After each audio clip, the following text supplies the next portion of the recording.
di kelas 9C dari SMP Maria Kredi ingin melakukan tes wawancara mengenai sakramen imamat pada Romo. Pertama-tama kami ingin memperkenalkan diri. Silakan. Saya Clara Cimindasiana, biasa dipanggil Clara. Saya apa? Saya Teresa. Oke. Saya Marcel. Saya Dodo. Yang pertama nama lengkap kamu? Nama lengkap Rafael Matandu Hinganadai SJ. SJ itu singkatan dari Serikat Yesus. Gitu. Nah, nanti bisa cerita-cerita soal kenapa ada belakangnya itu. Panggilannya Dodo tadi itu, daripada susah-susah itu. Lanjut. Sekarang umurmu berapa? Sekarang umurku 35. Oh, kelahiran 88. Tak kira 20-an. Oh iya, tampangnya masih tampang 20-an. 17.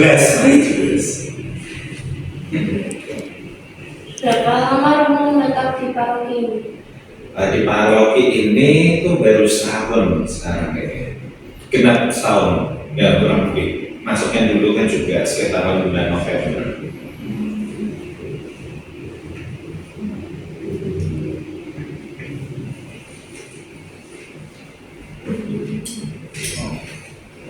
Jadi Romo masuk seminari.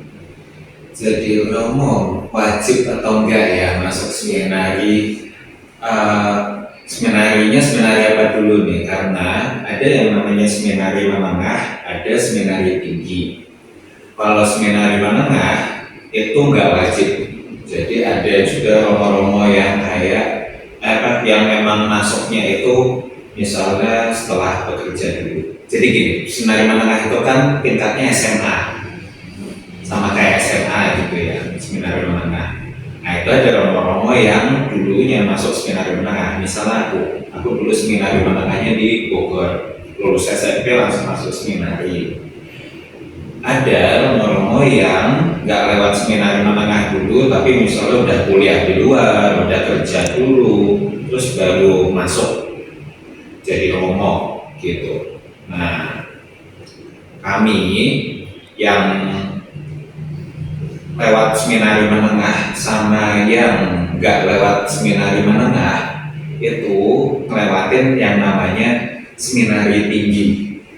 Ya, seminari tinggi levelnya udah kayak anak kuliahan, gitu. Jadi ya kuliah teologi filsafat. Nah itu nggak wajib masuk seminari menengah dulu, tapi kalau seminari tinggi pasti ngelewatin. Gitu. Lalu berapa lama kamu masuk paroki? Masuk seminari? Masuk seminari di seminari menengah aku 4 tahun. Bukan karena nggak naik kelas ya, emang tahapnya gitu soalnya. Jadi 3 tahun SMA plus 1 tahun persiapan untuk jadi promo kalau memilih. Lalu baru setelah itu kan udah lulus nih seminari menengah. Kan kayak anak-anak SMA, anak-anak SMK biasanya milih kan kalau udah lulus mau kuliah di mana. Nah kalau di seminari menengah, kalau mau jadi lo mau milih mau masuk ke mana.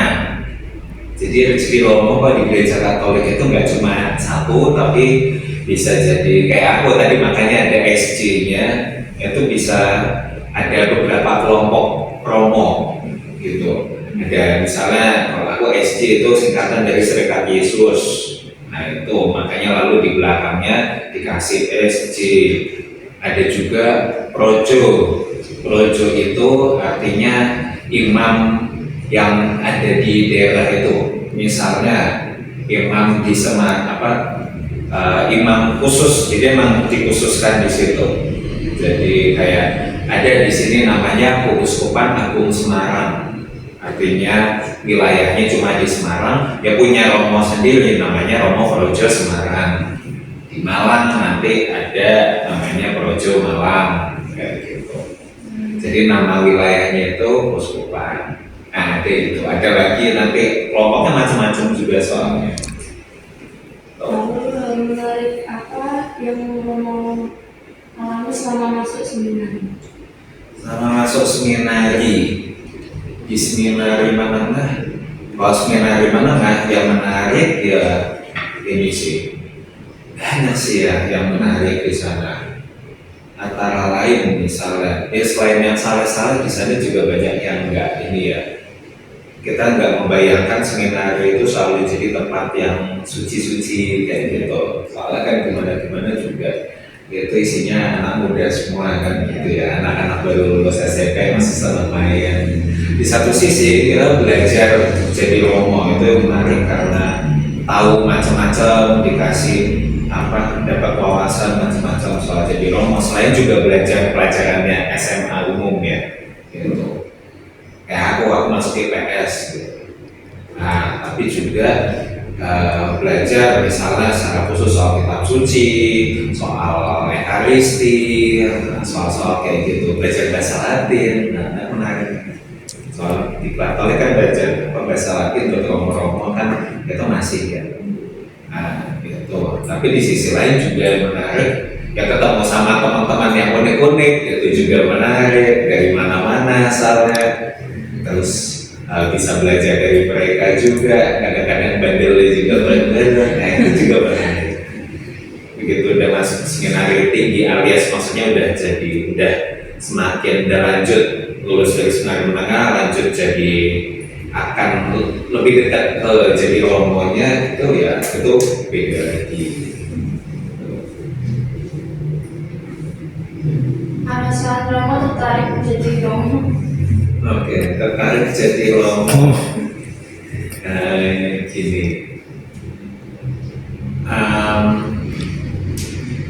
aku itu tertarik jadi romo justru malah setelah masuk seminari menengah. Jadi gini, ya kalau misal pas masih anak-anak itu kan memang ya kalau ditanya mau jadi romo nggak mau kayak gitu kan, cuma kan masih anak-anak ya. Jadi akhirnya juga nggak serius gitu ya. Ya anak namanya juga anak-anak gitu ya. Jadi nggak tahu panggilannya itu apa kayak gitu. Nah aku lulus SMP ya, ada temanku yang masuk seminari menengah ya aku juga ikut-ikutan aja. Cuma teman dekat masuk seminari menengah. Nah baru di seminari menengah itu kan umuran SMA ya, udah bisa diajak mikir lebih serius kayak gitu. Nah itu baru di situ. Justru tertarik jadi romonya di situ. Karena tahu lebih banyak, oh jadi romo tuh kayak gini ya, oh ternyata romo itu hidupnya seperti ini ya, oh ternyata bisa dicontoh jadi romo tuh yang kayak gini ya, oh oke. Nah itu lalu aku tertariknya justru di situ terus lanjut sampai sekarang.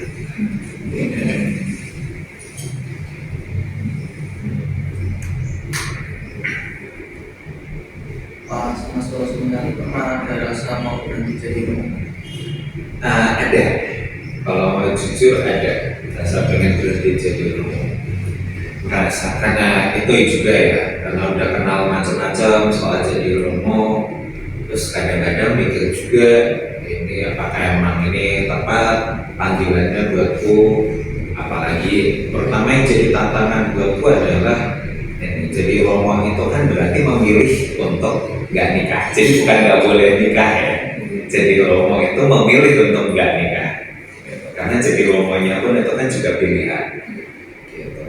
Nah, lalu kan juga sempat mikir-mikir apakah bisa hidup kayak gitu. Jangankan nikah, pacaran aja boleh. Pacaran aja nggak boleh. Soalnya oke rame aja. Pacaran aja nggak boleh. Atau kita milih nggak pacaran kayak gitu ya. Kalau naksir orang, naksir boleh ya, karena kan masih normal ya. Masih cowok beneran gitu kan. Naksir ya disimpan sendiri, tapi jatuh cinta cuma disimpan sendiri aja kayak gitu. Sempat mikir gitu, bisa nggak ya hidup kayak gini? Nah akhirnya terus setelah prosesnya lumayan lama, ternyata ya sampai sekarang tetap masih. Lalu definisi sakramen imamat. Sakramen imamat buatku adalah begini ya, sakramen itu kan tanda dan sarana Allah itu hadir dalam hidup manusia kan gitu ya. imamat sendiri kan berarti ya kita jadi romo gitu. Berarti kan dengan adanya sakramen imamat itu harapannya seorang romo itu bisa jadi tanda dan sarana Allah hadir dalam diri atau dalam hidup manusia kan kayak gitu. Lalu tingkatan menerima sakramen imamat itu apa sih? Terima ini berarti apa tindakan atau tingkatannya untuk menerima sakramen imamat levelnya itu gini. Jadi berarti yang setelah seminari menengah ya tadi ya, soalnya kan ada romo juga yang nggak dari seminari menengah. Ketika kita udah milih mau masuk mana nih, masuk projo, mau masuk Serikat Yesus, atau mau masuk jadi romo di apa kelompok yang lain, lewat kelompok yang lain, kita masuk ke tahap yang namanya itu kalau di projo disebutnya tahun rohani. Kalau di Serikat Yesus namanya novisiat.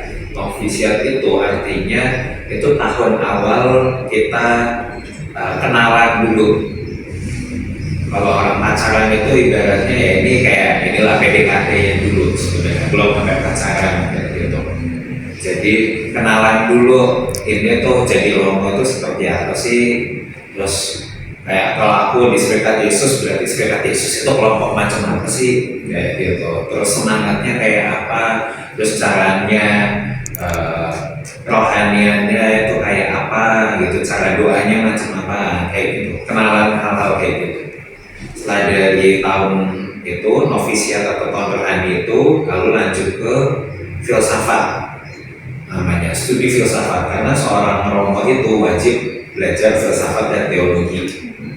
Jadi belajar filsafat dulu, yang belum punya S1 kalau di Serikat Yesus itu yang belum punya S1 itu mesti 4 tahun jadi dapat gelar S1. Kalau misalnya udah punya S1 biasanya cuma 2 tahun. Tapi contoh, soalnya mereka udah punya gelar S1 di tempat lain. Habis itu masuk lulus kuliah, masuk yang namanya tahun orientasi kerasulan kalau istilahnya dalam Serikat Yesus. Kalau di tempat lain tahun orientasi pastoral, sama aja. Bahasa umumnya itu magang. Ya, kita magang di tempat karya atau di tempat kerjanya punya. Kalau Serikat Yesus berarti ya yang punyanya Serikat Yesus itu, kalau punyanya projo berarti ya di projo, bisa di gereja, bisa di sekolah, bisa bantuin orang miskin, bisa macam-macam gitu. Nah ini itu tahun orientasi kerasulan atau tahun orientasi pastoral. Habis itu masuk ke tahap studi teologi, itu S2 levelnya. Itu S2, habis itu lulus S2, terus yang ada yang namanya diakonat. Diakonat itu artinya persiapan jadi romo. Tahap persiapan jadi romo khusus, habis itu baru jadi romo.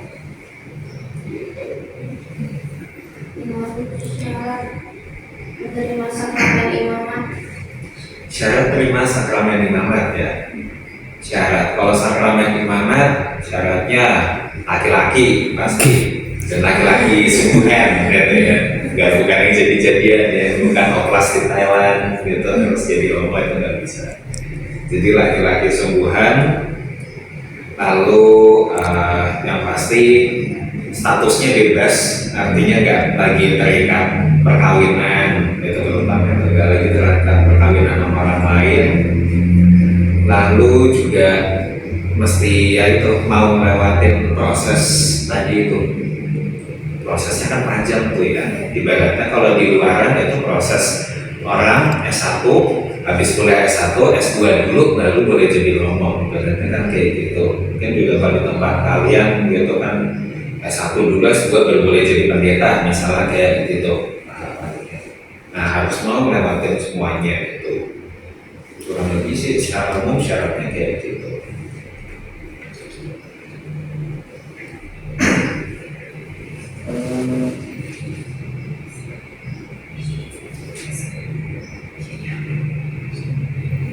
Siapa yang akan bisa kepada romo?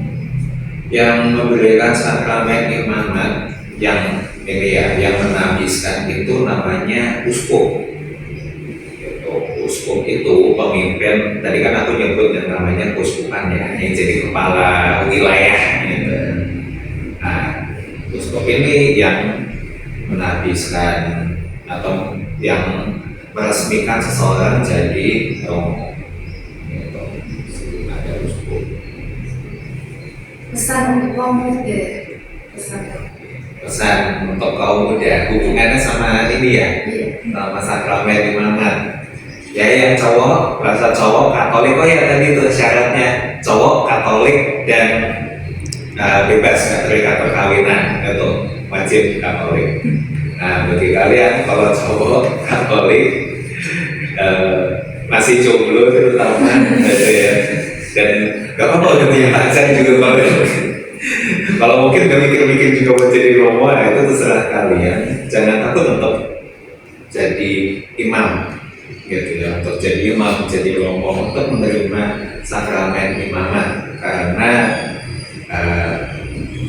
yang penting ini bahwa kalau kalian memang mau jadi romo, pilihan itu mesti diambil dalam ini keadaan bebas. Jangan menjadi romo gara-gara disuruh orang tua, jangan gara-gara dipaksa orang, gara-gara putus sama pacarnya, itu jangan ya. Waduh. Jadi bebas, betul ya. Lalu sini kita ada pertanyaan tambahan Romo. Oke. Jadi di sini kita tanya apa itu eksorsisme? Oke, eksorsisme. Iya. Oke, kalian udah ada yang pernah nonton ini banyak ini Pasar Gelap? Dan nonton. Belum. Oh, belum. Pernah nonton, tapi pernah nonton itu guys? Trailernya. Trailernya pernah. Pernah lah. Nonton film lain tentang eksorsis gitu yang baru-baru gitu pernah nggak? Oh, tentang Katolik belum. Belum. Oke, kayak film Hollywood gitu belum pernah. Sebelum Pernah tapi Oke. sekali tuh. Nah, eksorsisme itu kasarannya emang ini sih proses pengusiran setan kan gitu ya. Nggak masuk deh setan melihatnya kalian nggak masuk gitu, nggak masuk. Oke, ini proses pengusiran setan sikapnya. Jadi ada ritualnya, ada prosesnya gitu. Lalu apakah Romo pernah melakukan atau punya pengalaman tentang eksorsis? Punya pengalaman, iya, ya. Nah, artinya gini, kalau melakukan yang benar, jadi gini, untuk eksorsisme itu pertama itu nggak bisa romo sembarangan. Bahkan walaupun udah jadi romo sekalipun, nggak semua romo dikasih kuasa untuk melakukan eksorsisme itu. Karena eksorsisme itu pertama sulit. Sulitnya gimana? Karena yang dihadapin adalah yang nggak bisa kita lihat di sini. Pertama itu. Jadi termasuk untuk membedakan apa ini orang cuma gangguan mental aja atau emang benar-benar kerasukan. Itu kan perlu belajar khusus juga gitu. Makanya nggak bisa sembarangan. Pertama itu, lalu kedua ini untuk bisa eksorsis itu sebenarnya romonya yang dipilih itu adalah romo yang emang secara katakanlah ini ya, sebagai romo itu emang inilah terkenal baik lah. Soalnya gini ya kita tahu ya, namanya juga manusia, romo juga manusia. Kadang-kadang ya ada yang ya kayak gitulah ya cara hidupnya, kelihatannya baik gitu, tapi kadang-kadang ya kan agak-agak kurang dikit sentuh umatnya kayak gitu kan ada. Nah yang kayak gitu itu biasanya nggak masuk gitu ya, nggak masuk itu untuk bisa eksorsis. Karena kalau emang ketemu setan yang beneran, lalu iblis yang beneran, itu biasanya kan kerjaan iblis kan menipu ya antara lain. Mungkin kayak udah kalian tonton itu bisa mungkin termasuk mungkin dosa-dosanya si romo juga. Kan sebagai manusia romonya tetap berdosa, punya dosa. Jadi bisa mancing-mancing kayak gitu, bisa melemahkan. Romo yang istilahnya hidupnya nggak atau kurang benar, itu nggak akan kuat, bisa jadi nggak akan kuat untuk hal kayak gitu. Makanya itu nggak bisa benar. Aku sendiri pernah dimintain tolong, tapi yang bisa aku lakukan itu sebatas artinya nggak sampai waktu itu, emang nggak sampai ini ya, nggak sampai yang benar-benar pergi. Selain juga karena untuk eksorsis itu butuh waktu yang sangat lama biasanya gitu. Gak bisa cuma 5 menit setan pergi terus pergi, itu tuh kan karena setan atau iblis beneran itu adalah sosok yang keras kepala juga gitu. Dan selama kita nggak bisa mengidentifikasi atau nggak bisa mengenal ini tuh iblis yang mana atau iblisnya siapa, atau kasarannya iblisnya tuh nggak mau ngakuin namanya dia, lalu itu dia nggak akan bisa pergi gitu. Jadi makanya butuh lama banget sebagai untuk namamu siapa ya, itu aja udah itu butuh waktu lama. Nah, aku pas itu memang nggak punya waktu selama itu, tapi emang pernah diminta tolong, pernah juga diminta doain umat itu, terus tiba-tiba umatnya kayak gitu, itu juga pernah tiba-tiba umat gitu gitu juga pernah tiba-tiba, terus ternyata setelah dilihat latar belakangnya kayak gimana, ternyata emang kayak ada inilah, ada yang si ibunya ini sendiri nggak gitu ya, artinya nggak miara jin, nggak miara tuyul misalnya kayak gitu, tapi ada orang yang nggak suka sama dia terus ngirim. Ngirim itu kan juga kalau misalnya nggak kuat terus ada yang ngirim itu ternyata juga bisa kemasukan kayak gitu. Dan kadang-kadang nggak kelihatan tapi begitu dipancing gitu, terus kadang pas mulai doain tuh kayaknya ibunya tenang-tenang aja gitu, doa pas aku gitu tiba-tiba itu ceritanya. Wawancara dari kami cukup di sini aja. Oke. Terima kasih untuk waktunya kamu. Oke, terima kasih juga buat kalian semua.